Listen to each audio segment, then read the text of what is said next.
नमस्कार and welcome to Curiously Education. आज 24 अगस्त 2022 हैं। अगर आज का लेक्चर पसंद आए तो please share it with other students. Prime minister Narendra Modi साहब ने मेडिकल फैसिलिटीज़ को डेडिकेट किया है फरीदाबाद हरियाणा में और पंजाब में जो मुलानपुर है वहाँ पर। ये अमृता हॉस्पिटल जो हैं ये फरीदाबाद में है हरियाणा में, और ये 133 एकर्स में बनाई गई एक हॉस्पिटल है। इसको बनाने में लगभग 6,000 करोड़ रुपए का इन्वेस्टमेंट या फिर खर्च हुआ है। यह हॉस्पिटल जो है ये अम्मा के द्वारा स्थापित की गई है, माता अमृतानंद दयामी, और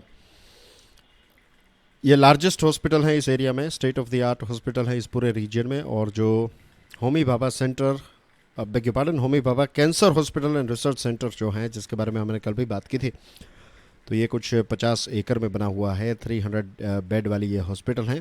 84 करोड़ रुपीस का खर्च हुआ। ये हॉस्पिटल के साथ साथ कैंसर रिसर्च सेंटर भी हैं।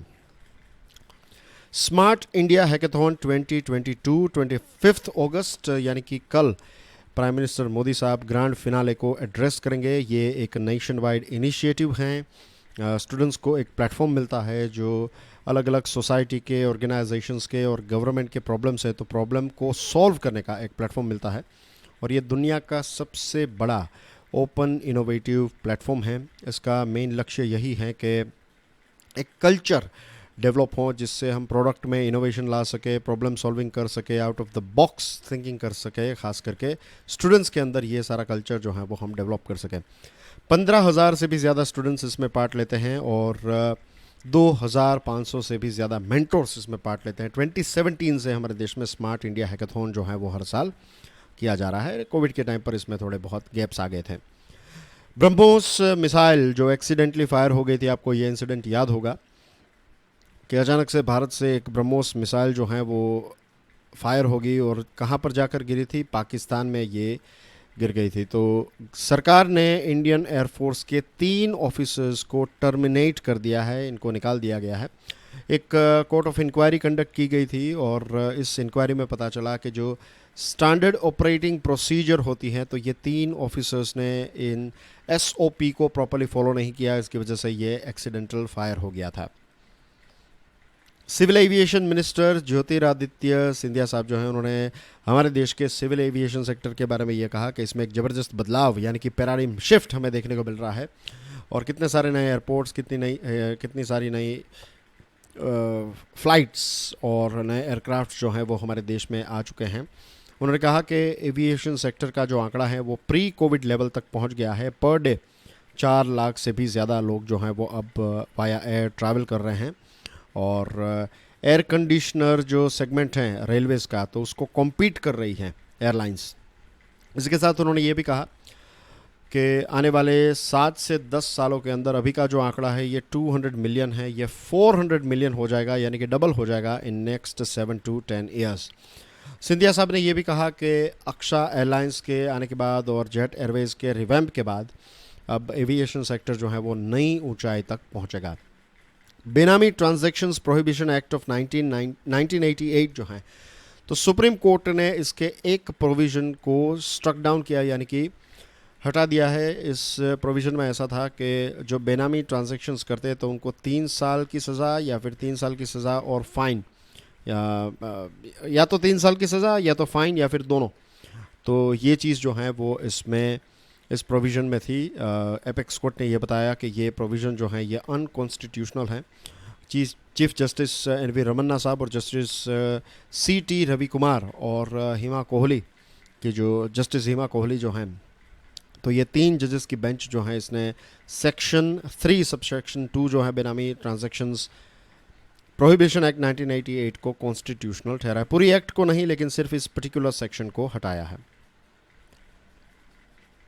Vertical launch short range surface to air missile, जिसको सैम कहते हैं, सरफेस टू एयर मिसाइल। तो वर्टिकल लॉन्च शॉर्ट रेंज वाली ये जो सैम है, तो इसको सक्सेसफुली ट्राई किया गया bye DRDO and Indian navy.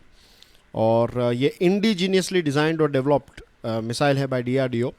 और चांदीपुर जो उड़ीसा में है, तो यहाँ पर इसको टेस्ट किया गया। और इंडियन नेवी की शिप जो हैं तो इसमें से इसको टेस्ट किया गया और एक high speed unmanned aerial vehicle जो हैं तो इसको टारगेट किया गया। तो ये काफ़ी अच्छी तरीके से सक्सेसफुली कंप्लीट जो है वो हो गया है। तो हमारा डिफेंस मिनिस्टर राजनाथ सिंह साहब ने भी बधाई दी DRDO और इंडियन नेवी को। ऋषिकेश कान प्रयाग रेल लाइन उत्तराखंड में है। इसका काम जो है ये वॉर फुटिंग पर चल रहा है और 400 से भी ज़्यादा इंजीनियर्स और एक्सपर्ट्स जो हैं ये टनल बनाने में काम कर रहे हैं। 1 किलोमीटर से भी ज़्यादा लंबी ये टनल है और ये रेल टनल का काम जो है नरकोटा से लेकर कांकरा का ये जो काम है ये कंप्लीट हो चुका है। और ये ऋषिकेश कान प्रयाग का जो ये रेल लाइन है ये प्राइम मिनिस्टर साहब का जो 4 धाम रेलवे प्रोजेक्ट है, जिसमें 4 धाम हमारे केदारनाथ, बद्रीनाथ, गंगोत्री और यमुनोत्री को कनेक्ट करने का प्रोजेक्ट जो है तो उसका एक एम्बिशियस प्रोजेक्ट का ये पार्ट है।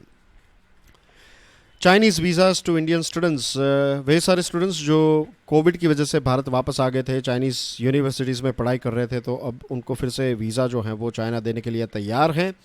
इसमें students, businessman, families of those working in China, ऐसे लोगों को वीज़ा मिलेगा। टूरिस्ट वीज़ा अभी भी अलाउड नहीं है। SCO की डिफेंस मिनिस्टर्स की मीटिंग जो है ये उज़्बेकिस्तान में हो रही है। हमारे डिफेंस मिनिस्टर साहब जो हैं वो ताशकंद पहुंच गए हैं और इस मीटिंग के दौरान वो उज़्बेकिस्तान के डिफेंस मिनिस्टर के साथ मुलाकात करेंगे। SCO के डिफेंस मिनिस्टर्स के साथ मुलाकात होगी। देखने वाली बात ये होगी कि चाइना के डिफेंस मिनिस्टर और पाकिस्तान के डिफेंस मिनिस्टर के साथ भी मुलाकात होगी और अलग अलग देशों के साथ बायलैटरल और म्यूचुअल इंटरेस्ट की चीज़ों को डिस्कस किया जाएगा। और इसके साथ फिर हमारे जो late prime minister Lal Bahadur Shastri ji, जिनका निधन उज़्बेकिस्तान में हुआ था, तो वहाँ पर भी जाएंगे हमारे मिस्टर सिंह। और जो इंडियन लोग वहाँ पर रहते हैं उज़्बेकिस्तान में, तो उनके साथ भी एक मुलाकात करने वाले हैं। And that's everything in current affairs. Video पसंद आया हो तो share it with other students. Thank you very much for your love and support. कल एक बहुत ही इंटरेस्टिंग वीडियो बुक टॉक पर आने वाला है। Let me give you a brief. Book talk जो है it's not book summary, right. बहुत सारे लोगों को शायद निराशा होगी कि हम बुक नहीं पढ़ेंगे और बुक की समरी मिल जाएगी और ऐसा लगेगा बुक पढ़ ली है। No, I don't believe in that. ये बुक समरीज और ये सारी चीज़ों के वीडियोस जो हैं वो मैं कभी देखता भी नहीं और मैं रिकमेंड भी नहीं करता हूँ। द रीज़न इज़ कि किताब जो हैं, जो व्यक्ति किताब पढ़ता नहीं और सिर्फ उसकी समरी या फिर ऑडियो नोट सुन लेता है, उसका कोई फ़ायदा नहीं होता है। ये बात भले ही कितनी भी कड़वी लगे, दिस इज़ अ रियलिटी।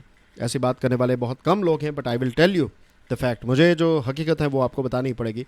एक किताब अगर आप नहीं पढ़ते हैं, सिर्फ उसकी समरी या फिर ऑडियो नोट सुन लेते हैं, उससे कोई फ़ायदा नहीं होगा। तो मेरा ये जो बुक टॉक है इट्स डिफरेंट। मैं आपको 3-4 पॉइंट्स जो हैं वो बुक के बताऊंगा and my main aim is कि you should read the book. It's like कि क्यों ये किताब आपको पढ़नी चाहिए। तो कल हम एटॉमिक हैबिट्स के बारे में कुछ बात करने वाले हैं।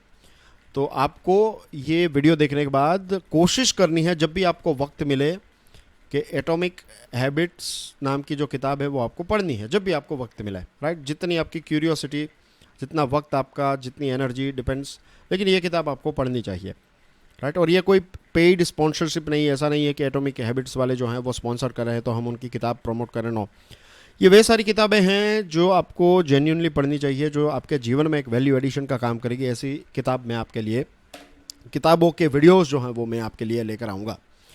आई एम श्योर आपको बहुत मज़ा आएगा। See you soon, take care, God bless you all, जय हिंद।